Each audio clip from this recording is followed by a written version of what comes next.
अस्सलामुअलैकुम, आप देख रहे हैं समा। मैं हूं फवाद ज़ैदी और मैं हूं किरण आफ्ताब। बुलेटिन में खुश आमदीद। सबसे पहले बात करेंगे वजीर आजम इमरान खान के धुआंधार खिताब की।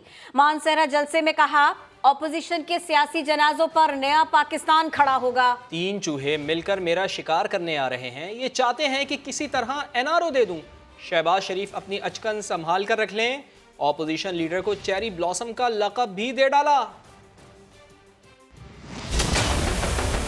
ये जो 3 चूहे शिकार करने मेरा आ रहे हैं चूहे, ये एक चीज चाहते हैं कि किसी तरह इमरान इनके करप्शन के केसेस खत्म कर दे, इनको NRO दे दे।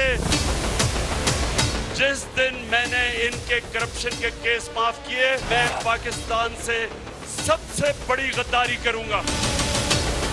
27 तारीख को इस सारी कौम को दावत दे रहा हूँ। मैं अपनी कौम को ये कह रहा हूँ, अपनी आने वाली नस्लों के लिए आपने सिर्फ निकल के इन चूहों को ये बताना है कि हम सच्चाई के साथ, हम अच्छाई के साथ खड़े हैं। चूहा नंबर 1 शहबाज शरीफ प्राइम मिनिस्टर के ख्वाब देख रहा था, अचकन सलवाली थी, बड़े बड़े उसने बयान दिए। मैं अमेरिकनों को नाराज ना करता, मैं एब्सोल्युटली नॉट ना कहता। मैं तो अमेरिकन देखूं या यूरोपियन देखूं या कोई भी बूट देखूं, मैं तो पॉलिश करने शुरू कर देता हूं, पॉलिश करने शुरू कर देता हूं। तो ये लोगों के जूते पॉलिश करता है। सारा वक्त के जी मुझे किसी तरह वजीर आजम बना दो। शहबाज शरीफ, तुम्हारा नाम तो मैं चेरी ब्लॉसम रख देता हूँ, चेरी ब्लॉसम रख देता हूँ, वो जो पॉलिश नहीं होती, चेरी ब्लॉसम रख देता हूँ, वो जो पॉलिश नहीं होती। शरीफ खानदान के दिन चले गए।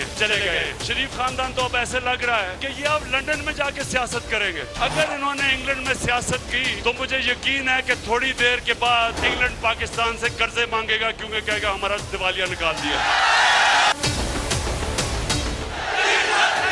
मैं हर जलसे में अपने आप को कह के जाता हूँ कि मैं फजल रहमान को डीजल नहीं कहूँगा, लेकिन करूँ क्या?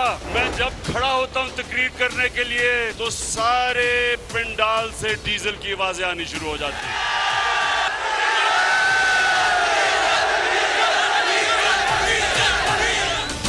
सारी कौम निकलेगी तुम्हें यह बताने के लिए तुम्हारी तरह की सियासत की कब्र खोद रही है, इसका जनाजा निकाल रही है, और इंशाल्लाह इनकी जनाजे के ऊपर एक नया पाकिस्तान खड़ा हो रहा है, जिसकी वजह से कायदे आज़म ने जद्दोजहद की थी। और दूसरी जानिब लीगी नायब सदर मरियम नवाज का खिताब। उन्होंने कहा, इमरान खान का पत्ता कट चुका, वो एड़ियां रगड़ कर किसी और को कह रहे हैं कि मुझे बचाओ। महंगाई मार्च नवाज शरीफ को की वोट को इज्जत दो मुहिम का तसलसल है। मतवाले सीट बांध लें, नए पाकिस्तान का जहाज किसी भी वक्त पुराने पाकिस्तान में लैंड कर जाएगा। तुम्हारा पत्ता कट चुका है, तुम्हारा ट्रम्प कार्ड ये है, तुम अब सियासत से दस्तबरदार हो जाओ। अब सिर्फ इस्तीफा देने से बात नहीं बनती, अब तुम्हें घर जाना पड़ेगा। तुम सियासी शहीद बनने की कोशिश भी मत करना। गीदड़ की खाल पहन के कोई नवाज शरीफ नहीं बन सकता। यही काफिला उस GT रोड पे मियां साहब की, नवाज शरीफ की उस तहरीक को कामयाब बनाने जा रहा है इंशाल्लाह। जो तहरीक का आगाज वोट को इज्जत दो तहरीक का आगाज उन्होंने 2017 में प्राइम मिनिस्टर हाउस से निकाले जाने के बाद GT रोड से किया था। ये जो एक एक दिन करके अपने लिए टाइम बाय कर रहा है ना, वो आवाम को आवाजें नहीं दे रहा, वो किसी और को आवाजें दे रहा है कि आओ अल्लाह का वास्ता है मुझे बचा लो। वो एड़ियां रगड़ रहा है दिन रात। सुन लो, कान खोल कर सुन लो, तुम्हें बचाने अब कोई नहीं आएगा इंशाअल्लाह। मुस्लिम लीग नून के शेरों, पाकिस्तानियों तैयार हो जाओ, सीट बेल्ट्स बांध लो। पाकिस्तान का जहाज किसी भी वक्त पुराने पाकिस्तान में लैंड करने वाला है इंशाअल्लाह।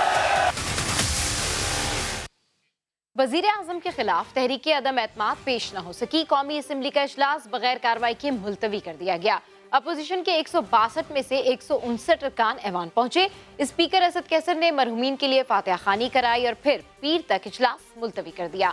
अपोजिशन का जानिबदारी का इल्जाम भी मुस्तरद कर दिया। to meet again on Monday, the 28th March 2022 at 4 p.m. हम तो समझे थे कि गालिब के उड़ेंगे पुर्जे, देखने हम भी गए थे पे तमाशा ना हुआ।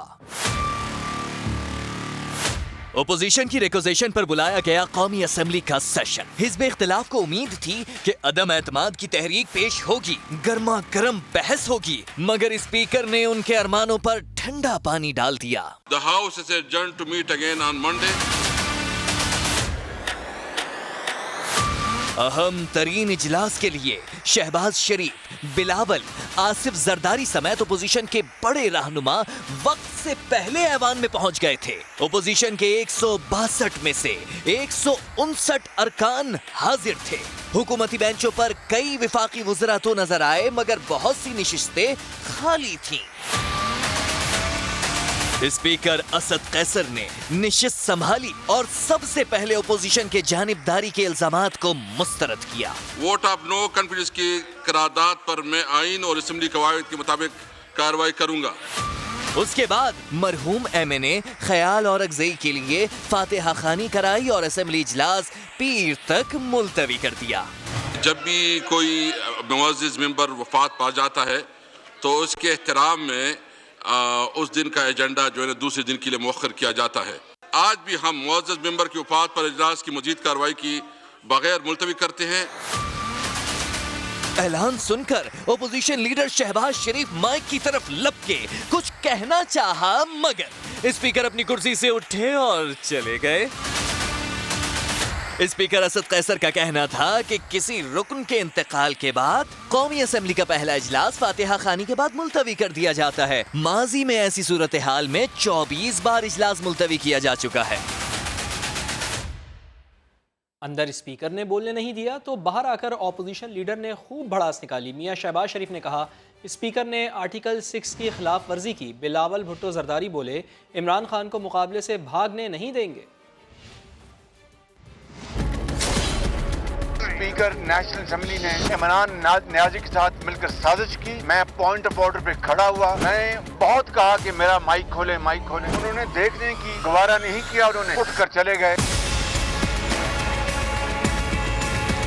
उन्होंने एक नहीं सुनी। मैं समझता हूं कि ये स्पीकर पार्लियामान की तारीख में घिनौना किरदार अदा किया है। ये है वो स्पीकर का किरदार। वार्निंग देता हूं कि अगर पीर के रोज इस तरह की हरकत की हमसे फिर कोई न पूछे। इमरान खान भाग रहा है, मुकाबला से भाग रहा है, कप्तान पिच छोड़ के भाग जाता है। ना सिर्फ आज का डेट से भागे हैं, इससे पहले जब 14 दिन बाद आइन के मुताबिक सेशन को बुलाना चाहिए था, उस सेशन से भी वो भागे। जब हम ये अदम एतमाद पेश किए तो 2 दिन के अंदर ही अंदर उनका खौफ नजर आया। वो हर बार इस्तेमाल कर रहे हैं कि किसी न किसी तरीके से ये भाग सके। कब तक भाग सकता है आपका बुज़दिल वजीर आज़म? हम इमरान को नहीं भागने देंगे। ये तो है कि इल्ज़ामात और दावों के साथ सियासी दर्जा हरारत भी बढ़ता चला जा रहा है। ऑपोजिशन हुकूमत की जल्द रुखसती की बातें कर रही है। हुकूमती अरकान कहते हैं सियासी हरीफों को शिकस्त होगी। गोलाबारी लफ्जी हम आपको दिखाते हैं।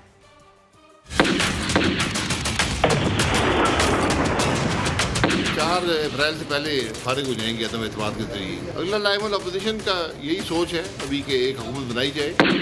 ये सियासी चोर क्यों आपके खिलाफ खड़े हुए हैं? इसलिए कि आपने पाकिस्तान की मईशत को ठीक किया।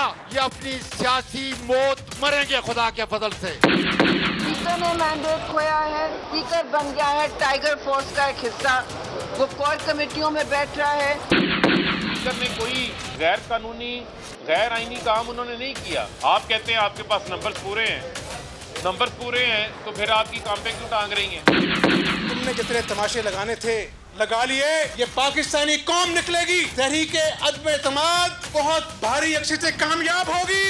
वोटिंग से पहले या वोटिंग के दिन इमरान खान साहब एक कार्ड है जो सामने लेकर के आएंगे और उसके बाद अपोजिशन को पता नहीं चलेगा, इन्हें लग पता जाएगा। इसके लिए बाइज्जत रास्ता यही है कि ये जमहूरियत के सामने सरेंडर करे, इस्तीफा दे और एक इलेक्टेड वजीर आजम के लिए रास्ता हमवार करे। इनकी कांपे टांग जाएंगी। अदम एतमाद की जब वोटिंग होगी तो दूध का दूध और पानी का पानी हो जाएगा। सॉरी मिस्टर इमरान खान, आपके धोखे का वक्त खत्म हो गया है। It's about future of Pakistan. सारे पाकिस्तान की तकरीबन जमातें मिल के खड़ी होंगी H9 के अंदर तो आप परसों भी देखेंगे इमरान खान कल ही काफी है।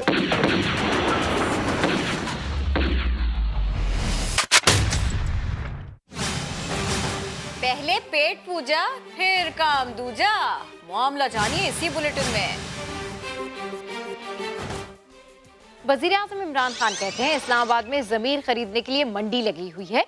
इल्जाम लगाया पीटीआई के रुकन कौमी असम्बली साले मोहम्मद को 25 करोड़ की ऑफर की गई। ऑफर हो रही है, मैंने कहा मानसेरा की गयूर लोगों की पगड़ी और मानसेरा की धरती पर कभी भी दाग नहीं लगने दूंगा। अभी जो साले मोहम्मद ने बात की, इसके जमीर को खरीदने के लिए 20 या 25 करोड़ रुपए इसके सामने रखे गए। ये जो इस्लामाबाद में मंडी लगी हुई है, साले मोहम्मद के सामने भी दो रास्ते थे। एक रास्ता था कि ये पैसे ले ले और कहे जी इमरान खान तो बड़ा बुरा आदमी है और मुझे अभी पता चला है, मेरा जमीर जा क्या कि ये तो बहुत बुरा आदमी है, मुझे तो अब पता चला है कि पीटीआई ने तबाह कर दिया पाकिस्तान। एक तो ये रास्ता है, पैसे पकड़े और कहे जी मेरा जमीर जा गया इसलिए मैं उधर जा रहा हूँ। एक दूसरा रास्ता है, नौजवानों मुश्किल रास्ता है, ये चूहे मिलके बुरा भला कहते हैं, गालियां निकालते हैं, डराते हैं, ब्लैकमेल करते हैं। साले मोहम्मद आपको इसलिए खराज तहसीन पेश करता हूँ कि 20 करोड़ क्या 50 करोड़ भी आपको वो ऑफर करते, आपने नहीं जाना था उनके साथ। ऑपोजिशन लीडर को असेंबली के अंदर स्पीकर और बाहर धूप ने सताया। प्रेस कॉन्फ्रेंस करते हुए पहले टोपी पहनी फिर उतार दी, कभी किताब तो कभी छतरी से साया करने की कोशिश करते रहे। इस्लामाबाद की धूप और शहबाज शरीफ की परेशानियां। असेंबली के अंदर स्पीकर और बाहर उन्हें धूप सताती रही। असद कैसर ने किस किस तरह परेशान किया, शहबाज शरीफ इंग्लिश कैप बगल में दाबे मीडिया को दुखड़ा सुना रहे थे। उन्होंने एक नहीं सुनी और वो चले गए। बात मुकम्मल होते ही कैप पहन ली, मगर न जाने मरियम औरंगजेब ने कान में क्या कहा। मियां साहिब कैप उतारने लगे तो पीछे से आवाज आई। शहबाज शरीफ बोले, मरियम ने तोड़ा। छोटे मियां साहिब को धूप से बचने के लिए कॉपी का सहारा लेना पड़ा। इशारों के नायों में मरियम औरंगजेब से छतरी मंगवा ली। छतरी तो आ गई, लेकिन इसे पकड़ेगा कौन? शहबाज शरीफ ने बिलावल को छतरी के साए तले आने की ऑफर भी की, मगर बिलावल ने हाथ जोड़कर ऑफर मुस्तरद कर दी। मौलाना के बेटे ने ऑपोजिशन लीडर की ऑफर कबूल कर ली। एक ऐसा मौका भी था कि छतरी छिन जाने के खौफ से छोटे मियां साहिब चौंक उठे। मामला 63A की तशरीह का। सुप्रीम कोर्ट में आइन के आर्टिकल 63A की तशरीह के लिए दायर सदारती रेफरेंस पर समाअत हुई। चीफ जस्टिस ने रिमार्क्स दिए, खयानत की कुरान में सख्त सजा है। लार्जर बेंच की समाअत का अहवाल शहजाद अली की रिपोर्ट में जानिए। सदारती रेफरेंस पर समाअत में चीफ जस्टिस उमर अता बंदयाल ने रिमार्क्स दिए कि आइन में कहीं वाजे नहीं कि पार्टी से वफादार रहना है या नहीं। क्या कोई रुकन पार्टी डिसिप्लिन का पाबंद रहने का डिक्लेरेशन भी देता है? एतमाद तोड़ने वाले को खाइन कहा जाता है। खयानत की कुरान में बहुत सख्त सजा है। पार्टी के अंदर जमहूरियत हो तो आर्टिकल 63A की जरूरत नहीं रहती। आर्टिकल 63A की खूबसूरती है कि इसे इस्तेमाल करने की नौबत ही न आए। जस्टिस जमाल मंदुखेल ने कहा कि वजीर आजम ने अपने ओहदे का हल्फ उठाया होता है। अगर वही आइन के खिलाफ वर्जी करें तो क्या रुकन फिर भी साथ देने का पाबंद है? जस्टिस मजहर आलम बोले, पार्टी पॉलिसी से इख्तलाफ करने वाला इस्तीफा क्यों दे? अभी तो किसी ने इनहराफ किया ही नहीं, आप रेफरेंस ले आए। जुर्म होने से पहले सजा कैसे दी जा सकती है? जस्टिस इजाजुल एहसन ने पूछा, पार्टी से इख्तलाफ करने वाला शख्स क्या दोबारा मैंडेट ले सकता है? सदर ने आइन की तशरीह का कहा है, तशरीह से इधर उधर नहीं जा सकते, मुमकिन है रेफरेंस ही वापस भेज दें।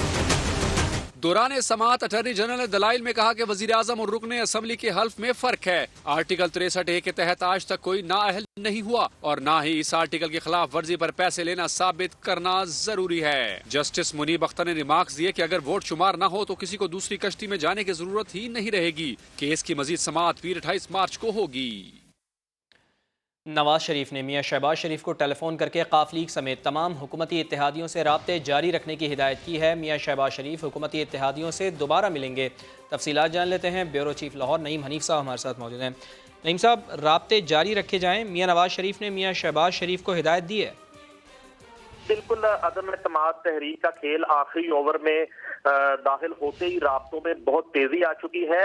मियां नवाज शरीफ ने टेलीफोनिक राब्ता किया है कायदे हिज़्ब इख्तिलाफ कौमी असम्बली शहबाज शरीफ से और उन्हें हदायत की है कि वो काफ लीग समेत तमाम इत्तेहादियों से राब्ते जारी रखें, जबकि नवाज शरीफ ने कभी काफ लीग से मुज़ाकरा से मना नहीं किया, ये कहना है मियां शहबाज शरीफ का। जबकि तमाम सियासी जमातों से राब्ते जारी रखे जाएंगे। तहरीक अदम एतमाद के लिए शहबाज शरीफ काफ लीग से भी दोबारा मिलेंगे, जबकि उसके अलावा MKM और बाप और जितने इत्तेहादी हैं उनसे दोबारा मिला जाएगा। जबकि ये भी उनका कहना था कि नवाज शरीफ ने कभी भी काफ लीग से बात करने से नहीं मना किया। बहुत शुक्रिया आपका। और दूसरी जानिब तहरीक अदम एतमाद से पहले जोड़ तोड़ जारी है, तो हुकूमती अरकान ने MQM वफ़द से भी मुलाकात की है। शाह महमूद कुरैशी बोले, MQM का पीपल्स पार्टी से कोई मुआहदा नहीं हुआ। MQM ने 48 घंटे में फैसला करने का ऐलान किया। टिका खान सानी रिपोर्ट कर रहे हैं। नाराज इत्तेहादियों को मनाने और तहरीक अदम एतमाद नाकाम बनाने का मिशन तेज हो गया। वजीर आजम की हिदायत पर शाह महमूद कुरैशी की जेर सदारत हुकूमती वफ्द की मुतहिदा के रहनुमाओं से मुलाकात। इमरान खान का खैर सगाली पैगाम पहुँचाया कि आप हमारे दोस्त हैं और साथ चलते रहेंगे।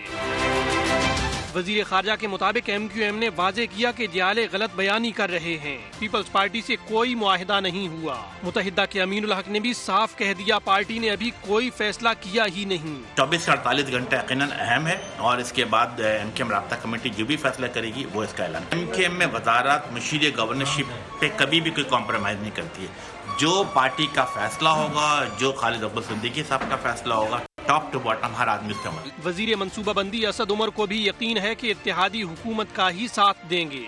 जो दावे होते रहे थे अभी तक के पीर को MQM का ऐलान आ जाएगा, तो मंगल को आ जाएगा, तो बुध को आ जाएगा, तो जुमेरात को आ जाएगा। अब तो जुमा भी गुजर गया, अभी तक ऐलान आया कोई नहीं। अपोजिशन जो है इस वक्त थोड़ी परेशानी की हालत में नजर आती है। हमारी ना काम पे टांग नहीं है, ना हमें कोई परेशानी नजर आ रही है। विफाकी वज़रा का कहना था इत्तेहादियों से राब्ते जारी हैं। हफ्ते को लाहौर में काफ लीगी क़यादत से मुलाकात होगी, तो इस्लामाबाद में MQM वालों के साथ दोबारा बैठक लगेगी। सियासत में जादू टोने, तोहम परस्ती और बहुतान तराशी की बातें। एहसान इकबाल से जब मियां शहबाज शरीफ के बनी गाला में मुर्गी का गोश्त जलाने के इल्ज़ाम पर सवाल हुआ, तो सबूत की जिम्मेदारी मीडिया के कांधों पर डाल दी।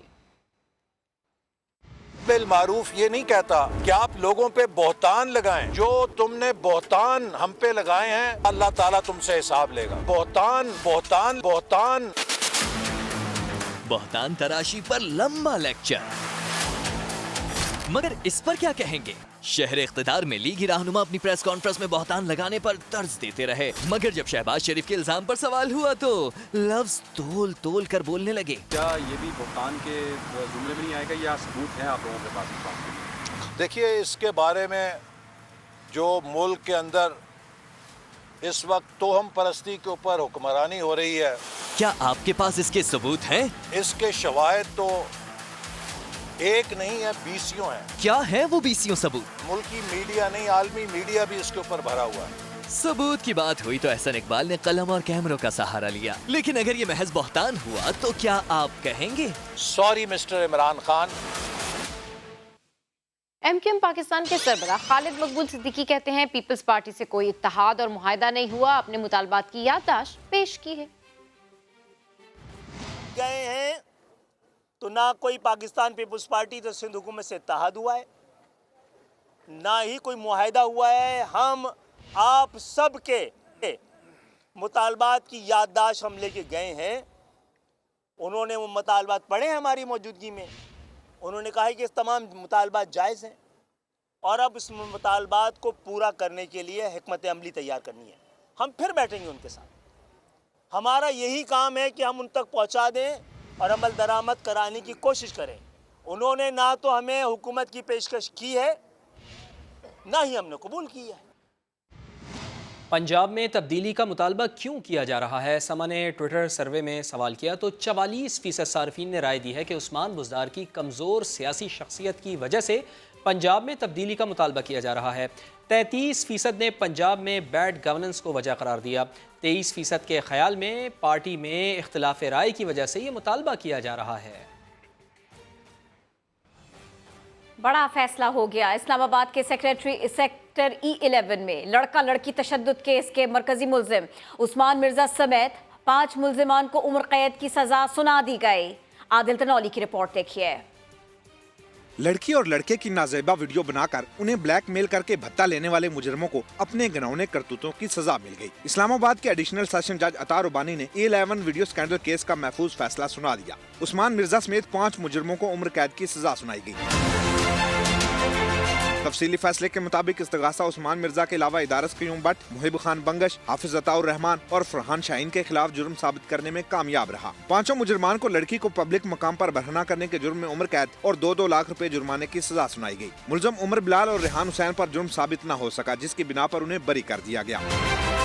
लड़की और लड़के को हब्से बेजा में रखने के जुर्म में 5 मुजरिमान को 1-1 साल और धमकियां देने की दफात पर मजमूई तौर पर 10 साल कैद की सजा भी सुनाई गई। E11 में लड़के लड़की पर तशद्दुद और बरहना वीडियो का वाकया नवंबर 2020 में पेश आया था, जिसके 8 माह बाद यानी 6 जुलाई 2021 को SHO थाना गोरडा की मुद्दत में मुकदमा दर्ज करके मुलजमान को गिरफ्तार किया गया। केस के दौरान मुतासरा जोड़ा मुलजमान को पहचानने से ही इनकारी और अपने बयान से भी मुनहरिफ हो गया था। उसके बावजूद केस का स्पीडी ट्रायल हुआ और 5.5 माह में फैसला सुना दिया गया।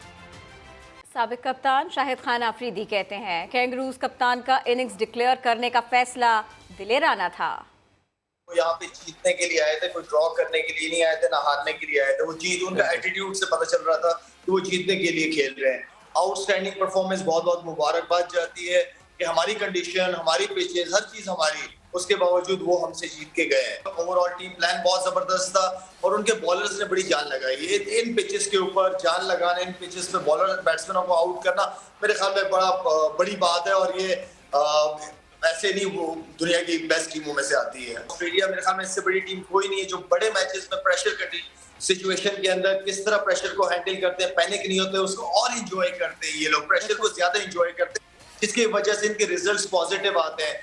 और इसी के साथ ही वक्त हो गया ब्रेक का, जिसके बाद दोबारा हाजिर होंगे हेडलाइंस के साथ। देखते रहिए समा।